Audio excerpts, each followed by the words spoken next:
si vous avez vu, je n'ai pas perdu du temps à consacrer vos alliances. Je l'ai fait en ta présence, vrai ou faux? Parce que ça n'engage que mes convictions spirituelles. Et ça vient d'une expérience que j'ai vécue en 2004 à Yopougon-Selmer. Les problèmes d'un couple ont commencé quand ils ont perdu leur alliance, quand le mari a perdu son alliance. C'est là que les problèmes ont commencé. Parce que sûrement, c'est pas sûrement ce que Dieu m'avait révélé, et il y avait une concentration de prière dans l'alliance qui les maintenait. Et donc, ils avaient béni les mariages. Et les paroles qui avaient été dites sur les alliances n'avaient pas été dites aussi excellemment au moment de la cérémonie.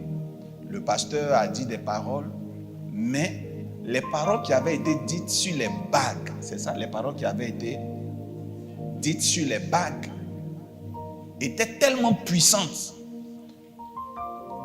que ça a créé un système de protection sur les enfants spirituels. Et quand l'ennemi voulait les détruire, quand il arrivait, l'alliance priait et ça empêchait beaucoup. Mais le jour qu'il a perdu l'alliance,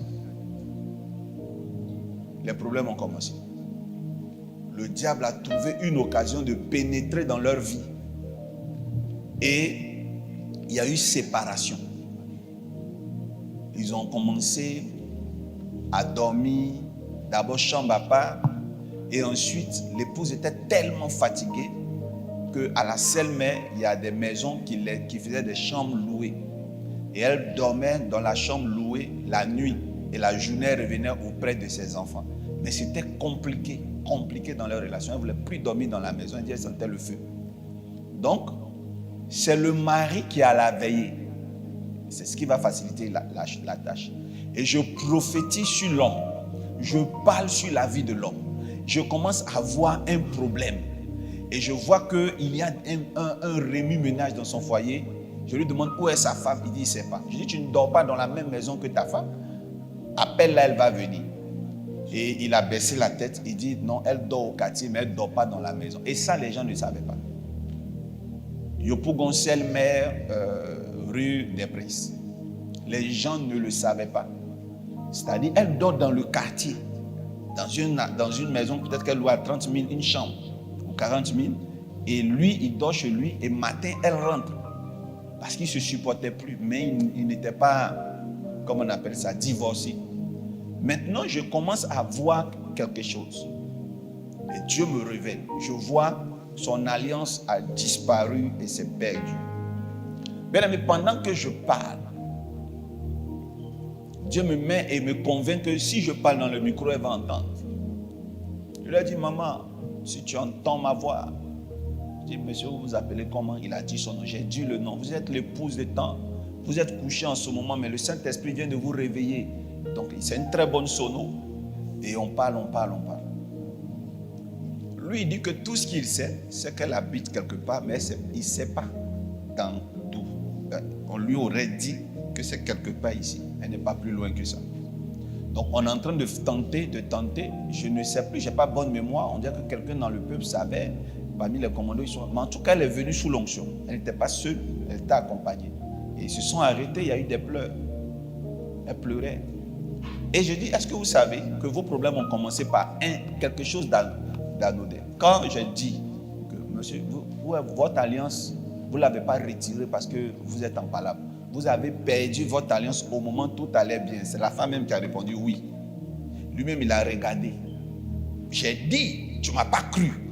Parce qu'elle ne croit pas. Elle dit que c'est lui qui a enlevé exprès pour aller chercher les femmes.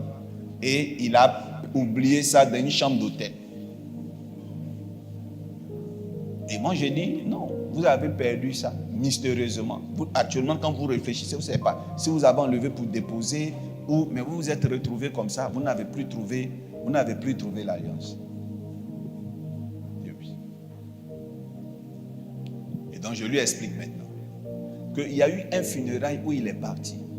Et il y a un oncle du nom de Tan qui lui a serré la main. Un oncle du nom de Tan qui lui a serré la main. Et qui a insisté pour serrer la main gauche. Pourtant, c'est la main droite qu'on salue. Il dit, papa, c'est resté un mystère. Moi-même, je disais que pourquoi il m'a salué.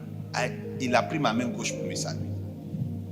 Mais en ce moment-là, tu avais ton alliance, non? Très bien. C'est plus tard qu'il est venu comme un grillon, les criquets là. Et il a crié comme un criquet et la bague a disparu. C'est à partir de là que vos problèmes ont commencé. Il vient visiter votre femme même en rêve. Elle dit oui, tout le temps, je le vois en rêve. Tout le temps, je le vois en rêve. J'ai même dit ça à mon mari. J'ai dit que c'est lui que je vois en rêve. Et je leur ai dit, c'est ça qui est le problème. Et c'est ça. Et je leur ai dit qu'ils retournent sur le lit conjugal et qu'ils mettent la main où il y a du côté de l'oreiller, la partie qui tombe comme ça dedans, là, qui est collée là, qu'ils fassent comme ça. Il va retrouver l'alliance. C'est la femme même qui a couru première. Et lui, il a suivi. Ils sont allés, ils ont fouillé. On entend un cri. Ils sont sortis. Ils pourront seul, mais les gens, ils me connaissent. Sur le terrain de Baléa. Et elle est sortie avec l'alliance du monsieur. C'est fini. Le love peut reprendre. Alléluia. Après cette histoire, j'ai fait le vœu de ne plus bénir les bagues en or plaqué, en fer, tout ça, plus que les mariés. Le monde a fait, notre civilisation a fait que on a des cérémonies qui nous ont été imposées par, donnez-moi un mot, par quoi? La civilisation. Une civilisation étrangère. Donc, vous voyez, chez nous ici, ça ne peut pas remplacer le Saint-Esprit. Alléluia. Ce que nous on porte là, ça a été béni. Si tu perds, tu dois renouveler. Pourquoi? Parce que ce n'est pas permanent. Le Saint-Esprit est permanent. Si ton père spirituel bénit une chemise qu'il te donne, ce n'est pas permanent. Si ton père spirituel bénit une bague qu'il te donne, ce n'est pas permanent. Ce n'est pas une garantie sûre. Ça a un travail spécifique. Mais la puissance du Saint-Esprit, la puissance de l'onction, quand elle a contact avec le sang, tu es une nouvelle créature. Donc ici, nous nous concentrons sur l'essentiel. Nous faisons au maximum ce que le Seigneur nous a laissé.